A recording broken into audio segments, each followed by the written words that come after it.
এই মুহূর্তে বিধানসভার ভেতরে ছবি আপনারা দেখতে পাচ্ছেন এবং একেবারে ব্রতব্রত বন্দ্যোপাধ্যায় ফিরহাদ হাকিমদের সঙ্গে বসে রয়েছেন চন্দ্রিমা ভট্টাচার্য, সন্দীপন সাহা, ঋতব্রত বন্দ্যোপাধ্যায়, ফিরহাদ হাকিম অর্থাৎ কালীঘাট তৃণমূল ছেড়ে একেবারে ঋতব্রত শিবিরে যোগ দিলেন চন্দ্রিমা ভট্টাচার্য। যে জল্পনা আগেই তৈরি হয়েছিল চন্দ্রিমা ভট্টাচার্যের পদত্যাগের পর থেকেই যে জল্পনা চলছিল, একেবারে বিধানসভার ভেতরে ছবি দেখছেন।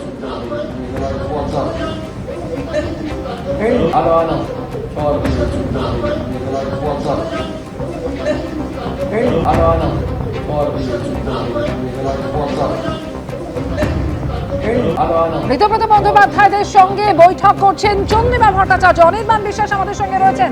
অনির্বাণ, অর্থাৎ কালীঘাট তৃণমূল ছেড়ে ঋতব্রত শিবিরে যোগ দিলেন চন্দ্রিমা ভট্টাচার্য।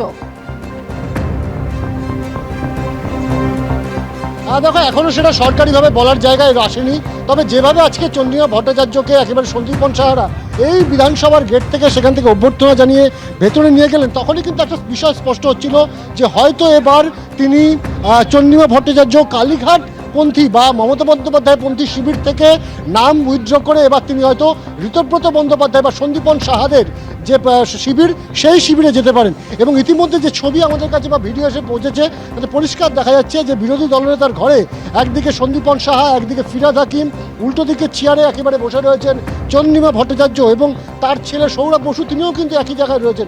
স্বাভাবিকভাবে যে অভ্যর্থনা আমরা একেবারে গেটের সামনে থেকে দেখলাম সেটা কিন্তু একেবারে ভেতরে বিরোধী দলনেতার ঘরে মিটিং পর্যন্ত পৌঁছে গিয়েছে।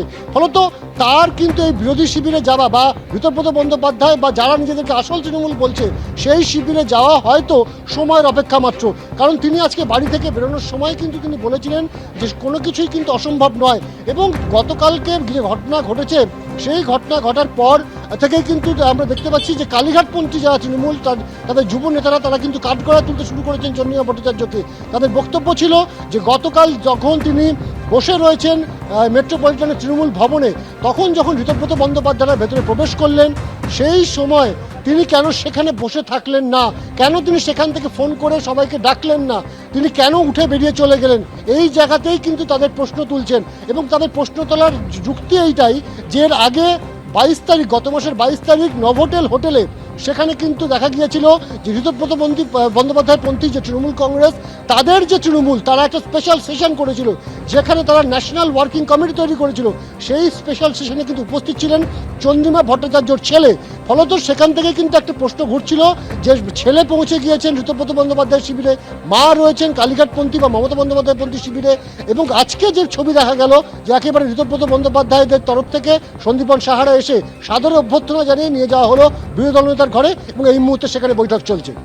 ধন্যবাদ অনির্বাণ তোমাকে। এবিপি আনন্দ, এগিয়ে থাকে, এগিয়ে রাখে।